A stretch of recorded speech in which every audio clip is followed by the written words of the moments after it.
Hi, Hi, how you Feather. feeling? Good. How are you? I'm feeling okay. How are your muscles? How are your hips doing after that partying last night? I, it, they're recovering. Okay. They're Mm, recovering. okay. You had a Whew, lot of fun. We all had a lot of fun, I but you, did. my dear, were pulling out moves. Listen, I did not expect to have that much fun. I mean, like we get lit Yeah, when you we're did. together. Yeah, I that loved it. was. It's been a pleasure meeting you and everybody else on Boots on the Ground. Oh, I Yeah. know. First time in person. First time got kicked out together. Yep. That's a bonding experience, right? That was that. I wanted to bond with you, but not like that. I'll be not in that manner. No. Please, no. We God, felt no. like we were put in timeout. Mm, All right, so I want to do a very conversational style interview with everybody on Boots on the Ground, and we're going to start with my favorites. mm. That's a joke. You're not my favorite. I love you, Oh. but okay. I'm just kidding. No, It's fine. seriously, I want to know more about Boots on the Ground, and maybe one of y'all can interview me just so that it's fair game, and I don't have all this info on you. You know what I mean? Okay. So tell me a little bit more about you as a person. What do you want me to know? What do you want our subscribers to know? um, I think that all of us in our platforms, um, and we talk daily with our community in different facets, and I feel like we're very very transparent when we do talk with them, but I don't think anyone sits and runs down their biography of who they are, where they come from, etc. So I'm glad that you're actually doing this because it gives us a chance to kind of just give some background on who we are as a person. The first thing I would tell you that I want people to know is that I'm not a damn bully. Okay? Thank you. No, literally, I think that as a woman, I'm always gonna stand up for women. Before I'm anything, I'm a woman. Before I'm a mom, before I'm a wife, I'm a woman. And I don't take any shit. I really don't. I try not to. And I was just raised that way. One thing my parents also instilled in me was just, teaching me not to be easily embarrassed, which is why I feel so comfortable being myself, which is a complete and total goof troop. Who you see is who I am 24/7, all the time. There's no on and off. And I know how to be serious, but I just try to be authentically myself. I'm a mom. I have three kids biologically, 2, 6, and 13. And I'm a wife to my husband, whom I love so much. I call him Egghead. Oh, how Yeah, it's nice. I love to scramble that egg. But yeah, um, I we've been married for going on 8 years. We've been together 10 years. And I'm an only child. You know what's so crazy? Most people when they talk to me and they'll ask me that, and then I'll say yeah, and they'll say, "Oh, it makes sense." What does that mean? I don't know what that means, honestly, because I would have pinned you for having siblings for sure. Really? Yeah. Wow, that's the first But time I've no, ever heard actually, that. no, I'll have to pay closer attention to that. Yeah, that's something that they always. But Interesting. yeah, Okay. um, What's it like living in sunny Florida? you know what? I love Miami. A lot of people that are from Miami say that they're tired of living in Miami. I think everybody does that one. Wherever you're from, you're always like, I need something different. But I like visiting other places, places that get the 4 different seasons. But I love living in Miami. How are you Love it. liking our cold in North Carolina? No, No? I'm gonna be honest. No, Okay. I just it. No. You said that a little too fast. Yeah, no. You know what? I Okay. used to. I used to go to New York a lot. Mm-hmm. Um, and New York weather is not even like this. No. I think it's the wind. It's the wind, and we don't always get the wind, but it's awful. Really? For those who may not know, this go around at court was very windy, about a wind chill. It was. Last time when we were here, it was cold, but it was no wind chill. It And, was no wind. So that's why I'm like, oh, it shouldn't be that bad. No, it was bad. yeah, it was pretty terrible. Okay, so then bring us back to now. Well, maybe not now. I want to rewind to last year. So you all and please refresh me and the subscribers or followers that are watching. You start following Brene, or did you start following the Brene, Tim, Akira, and Devin story when it broke out and the drama started? Like a lot of people, I was not a fan of Brene, but I watched her. When she would do the ASMR eating, she would eat like the apple sausages with the cottage cheese and the mustard, and she would The Tiffany plates. Uh huh. yes, that was Okay. one of her. And then like she would make like these bags of salads with, I mean, she would put everything under the sun inside the bag. But I would watch her eating that type of stuff, and then she would like click her nails, and she'd like scroll with the nails. That was like a thing. I think most people like started following her because they kind of liked her. I'll tell you, the first time I saw her, she was doing a video where her chest was like swinging from side to side. And I literally thought it was a fake chest. I did not think it was real. I promise you, I did not think it was real. And I remember this so because I'm like, there is no way that is somebody's chest. I literally said that. And that made me go to her page and I started scrolling. I said, this is a, because the chest like it was disconnected from her body, like it was like something they actually put onto her. Like, So okay. like a little thing, like white chicks when they like put on all the clothes. And that's, it was like a mechanical Like a thing, bodysuit. like a bodysuit. And when I went to her page and I said, wait a minute, damn it, hold on. I said, this is really her chest. What the hell is going on? And I'm scrolling and the chest is just bigger and bigger. I said, well, I guess it's real. So that's what caught my attention on my FYP page, and then I started liking like her doing like, but then yeah, we can get into how it changed, but yeah, that's how I No, let's get originally. into it. How did it change for you? And at what point did you feel like, okay, I need to say something about this? I think, and to her, I'm not gonna say to her credit. To be fair, I think that her attitude and started to shift and change when she was getting a lot of criticism for a lot of things she was doing. Sometimes people wouldn't like the way she would be speaking to her then husband Devin at the time off camera, or she would like be upset that we could see that she would probably be bothered that Devin wouldn't come on camera or would want him to participate more than he was. And she would just be like maybe sitting there doing her makeup or get ready with me.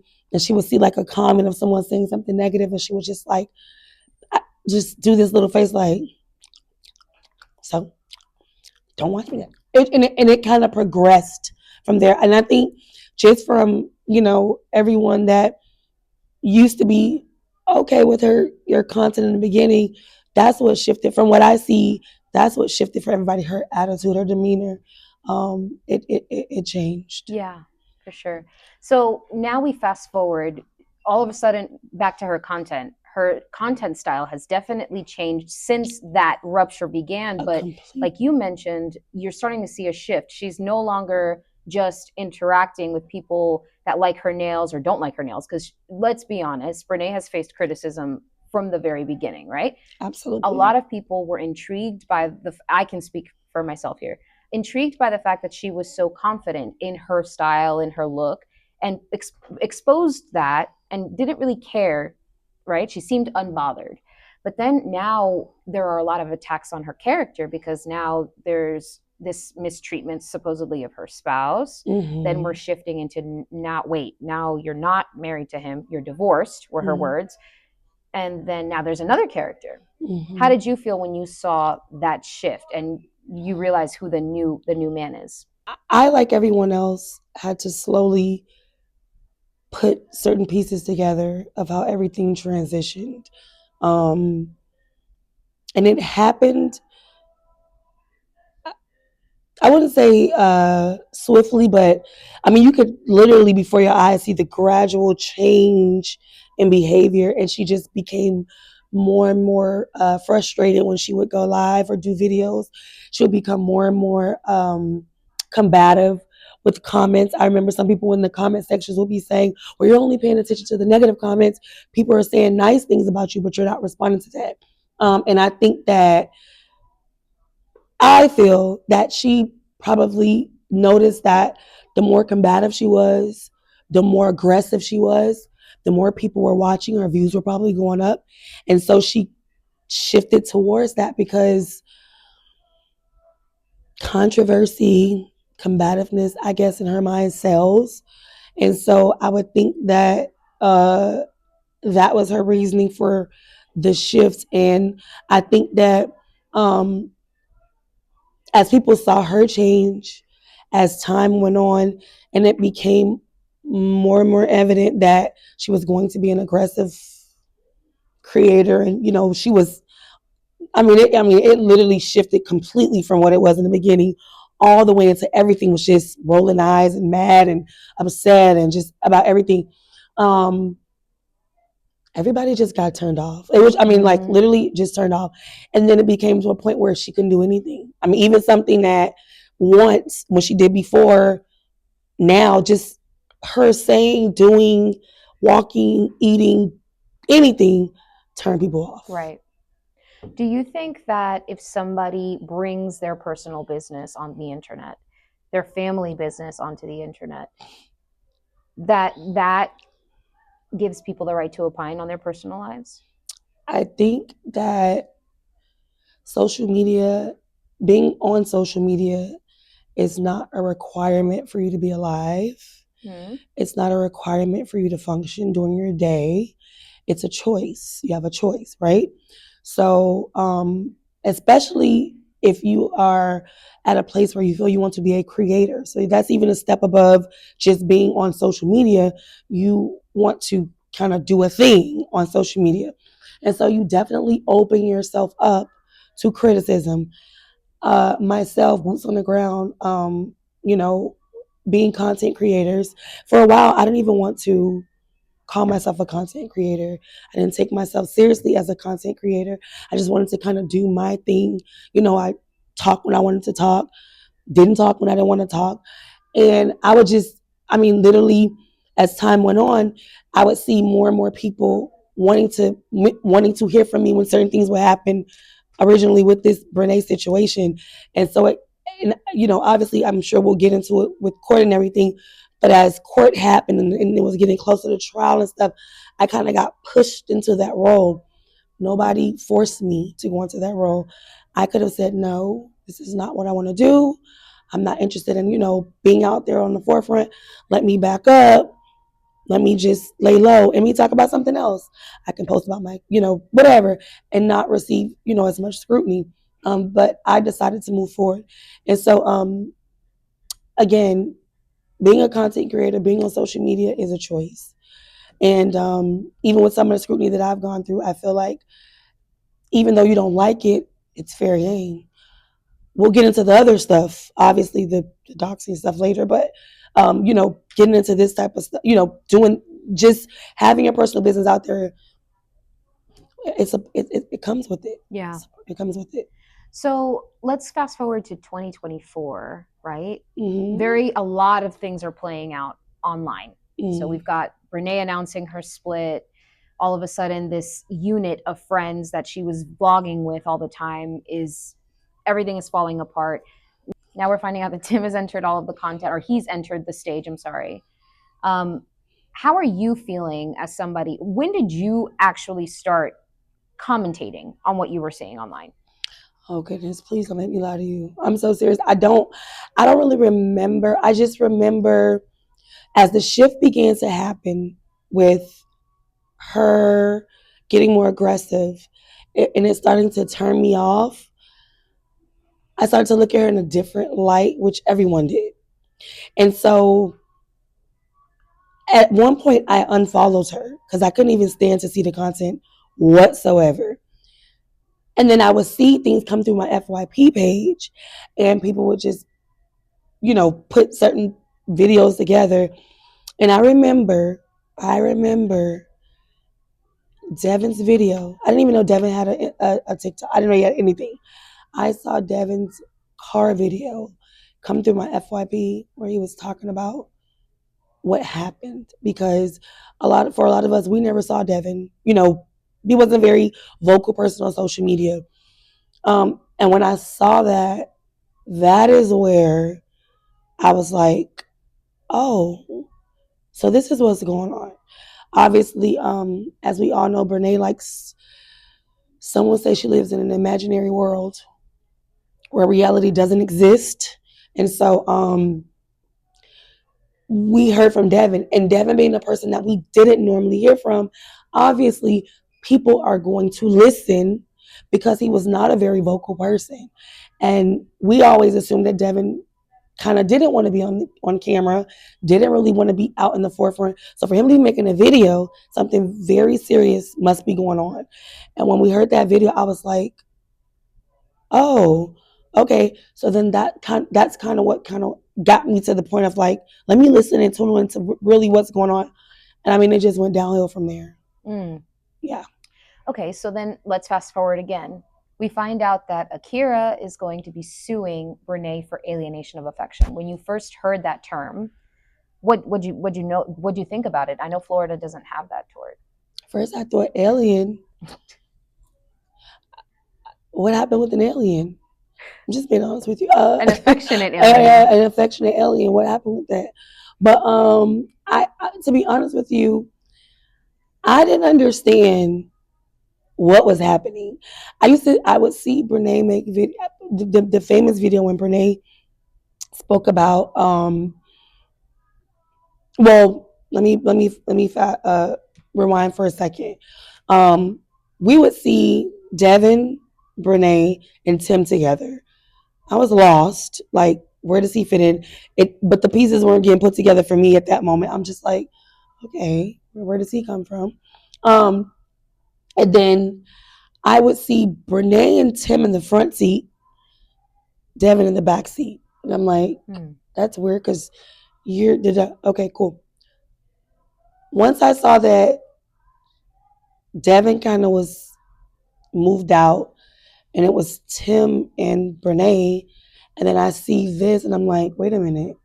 So they're dating now? But I thought these two were cousins, and Akira, get your coin. Akira, get your coin. That's literally what I thought. Get your coin. And at what point, obviously, like you said, you're on social media, you're not taking it too seriously at that point, right? You're just commentating and giving your opinion wherever you see fit. Mm-hmm. Where do you start linking up with other Boots on the Ground members? Who would, by the way, for those who may not know, Boots on the Ground is a name that was given to the group. That was not a self-proclamation. That this is not an exclusive club that you pay membership dues into. That is a name that the TikTok community gave to the group of people that were reporting on the court case. So at what point do you start meeting and interacting with other members like BG and Ninja and Barbie, Glomo, Big Show? So let me just say, BG, Barbie, Ninja, Wild Updates, Tina. Wild Updates, yeah. These are all OGs of this whole situation. I love how Tina talks. Yes. She's got a nice voice. We love Tina. These are all OGs that were discussing the case. And it was kind of like a consensus thing. Like everybody that was speaking on it just would kind of like go from page to page, and we would be in the comments. And at this point, we were just like, oh, I want to come up and I want to talk about it. And then you go to the other page. Oh, I want to go. And then like at points, we would all be on either one person's page, and then we'll shift, and then we'll shift, and then we'll shift, and then eventually it was just like a rotation. All of us were always on each other's pages speaking about the situation. And everyone became so invested. And I'm going to be honest with you. I think one of the biggest reasons why people became so invested was because of Brene's grumpy demeanor. People were just imminent interest people. Obviously, if you're not a very pleasant person, or if people don't really see you as a very a nice person, then if something's negative is going on with you, they're going to be interested to know, and they're going to be. I mean, that's just how it works, whether it's you, me, or anybody. And so that's kind of like how we all connected. Just obviously, when you're doing content, or if you're posting videos about a certain topic, it's going to feed your FYP to other. Your FYP is going to feed you other people that's doing the same thing. So that's kind of how we all connected. Okay. For me, is there one in particular that you'd say you connected with the fastest? I would probably say it was me, Barbie, Tina. Well, I'll be honest with you, it was really like me, Barbie, Barbie, Tina, and Wow. We were like all like just be talking, like, just on the panels or whatever. Okay. So at what point did you decide, I think I'm going to go see this court case in person? Oh my God. I mean, I think it was as time went on and we found out more and more and more. A lot of the things that uh, Brene was saying wasn't matching up with things that we were finding out. You got to remember that you see some things, and there's things that are getting inboxed to you when people know that you're interested in what's going on. They really do. They say, I get a lot of messages. Have Yeah, you seen this? Have you seen this? Have you seen? I'm like, wow. all day. Yeah. Things that we see, things that people don't see. We get tagged in a lot of stuff. Things that get filtered to other. It's just you get a lot. And a lot of things that we were being sent, and things that I was seeing. I'm just like, but this doesn't go with that, and that doesn't go with this. And she became more and more. She wasn't living in reality. And I could not believe that someone that is a human being, just like me with a heartbeat, just like mine, was that delusional. And so it just kind of, all of us became invested. Mm-hmm. The whole entire TikTok became invested. We became invested. And we all started, talking about, hey, we want to go get this information for ourselves. Because if we don't, we're not going to know the truth. Brene is not going to come out, speak to a camera, or make a live or do a video and say the truth. We know from as time was going on and when the whole situation was happening that Akira was very silent about the whole situation. She was not speaking about it. She was not speaking. Her attorney was not speaking. We were only hearing Brene's untruths. And it's not from what we think. It was from us doing our own investigating and our own putting two and two together. And so we wanted to hear things for ourselves, not from what she would say. And we had a community that they wanted us to get it. Everybody couldn't make it. And so we wanted to be able to come back and just, give our community that information at a raw, from a raw standpoint. How do you feel when people say that you're too invested? We agree. I mean, we agree that we're all invested in the situation. Whether you feel it's too invested is a personal thing for you, but none of us who have been covering the case, covering this whole situation, that. Let me just say that's why our community is so big, and that's why our support is so strong, because we are all invested the same way. If you are not invested into the situation, we would tell people there's something you can do that says not interested. You would hold the button down on TikTok and flush your timeline or FYP with other things. But all of us are equally invested. And one thing I often say as a woman, whether you've dealt with infidelity yourself from someone who's a mate, you've known someone who has been cheated on, you know someone. If it's not you, that's something that, and we can just all, as a woman, you just understand. And so I think that just off of the strength of Akira being so silent and very, very reserved, with waiting for her day in court to tell her story, and Brene consistently on TikTok taunting, humiliating, stalking, and just being absolutely, in my opinion, psychotic when it came to certain things. It just all made us want to see this thing through to the end. Yeah. So what was the biggest shock factor in that court case? I'm gonna be honest with you. One thing that I thought before going to court was the way that Tim would speak about Akira. I did not think that he still wanted. I wasn't under the impression that he still wanted to be with her. Mm. People would say it. I'm like, you know what? No. I said he's just a bitter, whatever. Things didn't work out. I was very, very shocked to see the text messages of him asking, of wanting to still be with her. Him telling her With Akira. Okay. him saying that she hurt him by, saying, we can't be together if you're going to continue being friends or associated with this person. That was shocking for me.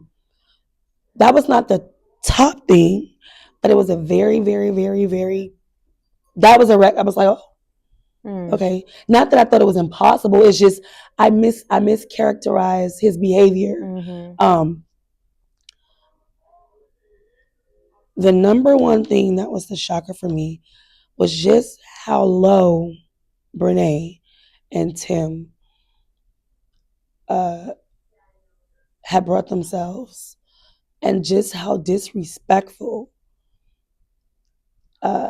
they were to Akira and Devin, but particularly Devin, to be as unkind and hurtful to have intimate relations with someone in a home where your current husband is still sitting, sleeping, eating, and while he's there, perhaps even maybe watching TV, because he may not have been mentally strong enough to combat what was going on, and you taking advantage of that.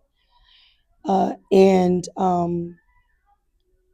the asking just through the court findings, being so grotesque to ask a child to bring you wet wipes. I mean, I think all of us agreed that that was the big gasp in the courtroom for everybody. That is what had us all in tears. I mean, it was disgusting. What is the biggest impact that this has had on you personally, being so intertwined with this case?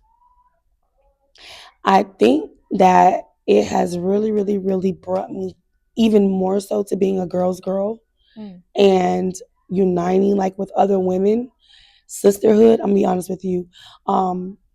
It's like with the Kara and Brene were friends per Brene's own mouth, even though she would say prior we weren't friends. We heard it in court. They were friends.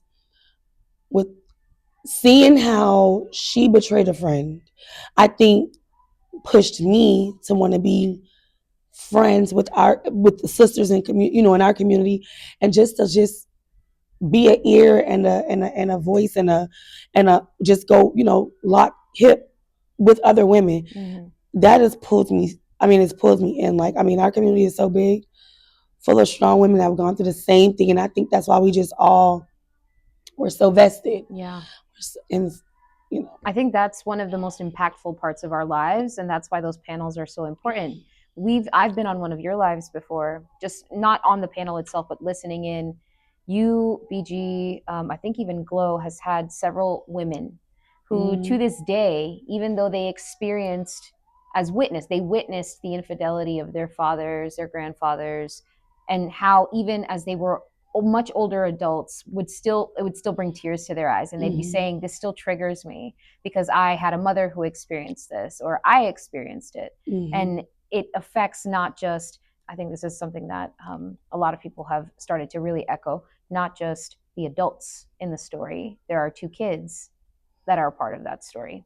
And it seems like that kind of gets lost in the jumble, not necessarily by us, because I think we've all made it pretty clear that this is despicable behavior in front of the children, the bringing the wipes and all that stuff. But when people say you're too invested, it's hard to compute that. We'll sit there and watch fiction all day just for the sake of entertainment. But this is a very real story that triggers a lot of real people. Absolutely. So now we're gearing up for another trial. Yes. We've got to your point, one of the most egregious things you heard was Devin. Now you're going to get a full glimpse into the things that Devin is claiming he saw. How are you mentally preparing for that? I think that during that trial, when we heard that, we didn't think it could get any worse. I mean, that was that I we didn't think it could get any worse. I think that with Devin, because we know that it's not a secret. I mean, Devin's heart was broken through this process.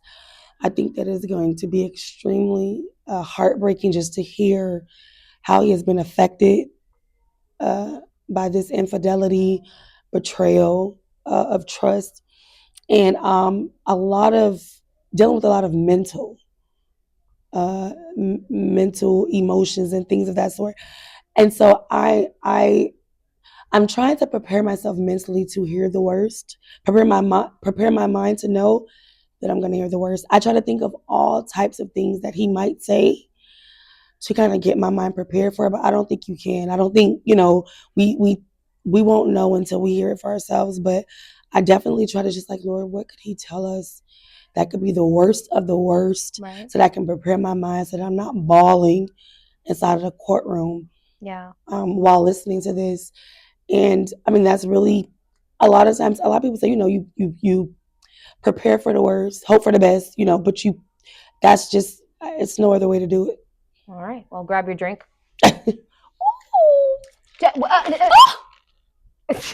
Not cheer. To round two. Two. Round two. Round two. Okay.